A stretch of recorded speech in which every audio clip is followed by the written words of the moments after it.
sa inyong lahat. Maaari bang tumayo muna ang lahat at tayo ay manalangin? Mr. John Carl, pangunahan mo po ang ating panalangin. Sa ngalan ng Ama, ng Anak, ng Espiritu Santo. Amen. Purihin natin ang Panginoon ngayon at magpakailanman. Sa ngalan ng Ama, ng Anak, ng Espiritu Santo. Amen. Magandang umaga sa inyong lahat. Kamusta naman kayo ngayon? Okay, mabuti kung ganon. Bago kayo umupo, pakipulot ng papel at plastic at pakiayos ng inyong mga upuan.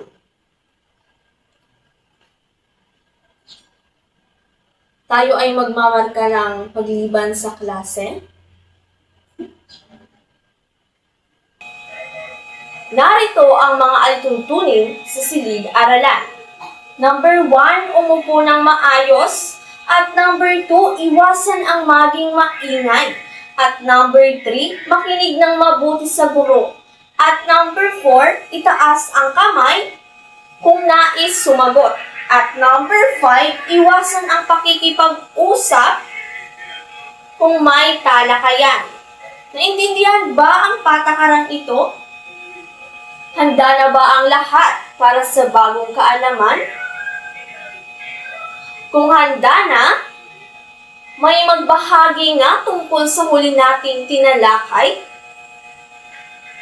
Tama, magaling. Ang huli nating tinalakay ay tungkol sa sariling paraan ng pagdakila sa Diyos. Kung may naunawaan sa huli nating tinalakay, ano yung mga pangsariling paraan sa pagdakila sa Diyos? Tama, magaling. May natutunan talaga sa huling tinalakay. Narito ang layunin ng inaasahang maipamalas sa ating talakayan ngayong araw. A. Nakakapagpapahayag ng mga paraan ng payak na pamumuhay bilang pangsariling pag-iingat sa kalikasan. B. Naihihinuha at napapahalagahan ang payak na pamumuhay at wastong pagkonsumo bilang pakikiisa sa pag-iingat sa kalikasan. At C. Naisasakilos ang mga paraan ng payak na pamumuhay bilang pangsariling pag-iingat sa kalikasan. At narito ang ating pamagat sa aming talakayan ngayong araw. Pamumuhay ng bilang pangsariling pag-iingat sa kalikasan. So magandang araw po sa inyong lahat. Ngayon po ay magkakaroon po tayo ng isang gawain na may kaugnayan sa ating aralin tungkol po sa pangangalaga sa kalikasan. So bago po tayo magsimula, nais ko po munang ipanood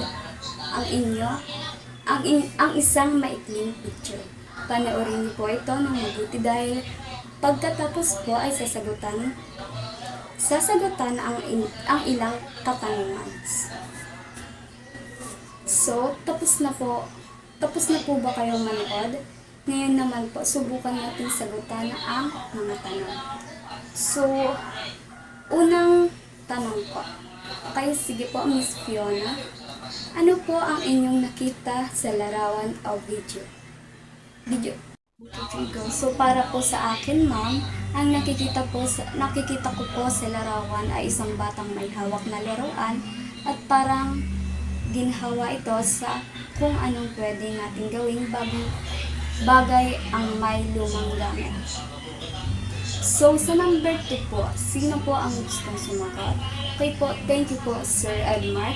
So, ang katanungan ko po ay, sa iyo pong palagay, nakatulong po ba ang aksyon ni Joel sa paggawa ng recycled na laruan sa ating kalikasan? So, paano po? So, para po sa akin naman, oo, nakakatulong siya dahil nabawasan ang basura at napapakinabangan ulit ang mga gamit. So, very good po. So, sa number 3 po. Okay, sige po. Miss Kasile. So, para po sa iyo, ang number 3 po ay bakit raw po mahalaga ang pagtulong sa kalikasan sa pamamagitan ng simpleng pamumuhay tulad ng paggamit ng mga patapon na bagay. So, para po sa akin, ma'am, mahalaga po ito dahil nakakatulong ito sa kalusugan at kalikasan at hindi po nasasayang ang mga gamit. So, sa last part po, sino po ang makakapagsagot? Okay, sige po, Miss Gretchen. So, para po sa akin, ma'am, mahalaga po ito dahil nakakatulong ito sa kalikasan at hindi po nasasayang ang paggamit ng mag-recycle ng plastic at papel. So, magtanim raw po ng halaman, magtipid po ng tubig, at sumali po sa clean-up drive. Paglalapat ng aralin sa araw-araw na buhay.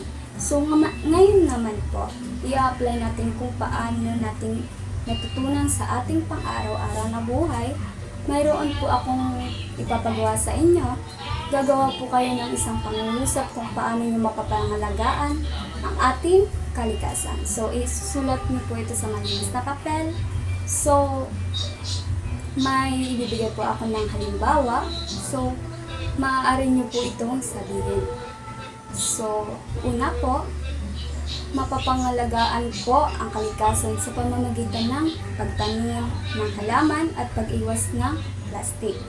So, mayroon po kayong 5 minuto para gawin ito. So, sige po, simulan niyo na po. Okay, handa na po ba kayo? May gusto po bang magbahagi ng kanilang sagot? Okay, sige po, Miss Fiona. So, very good po. Okay, very good. So, malaking tulong po ang simpleng gawain.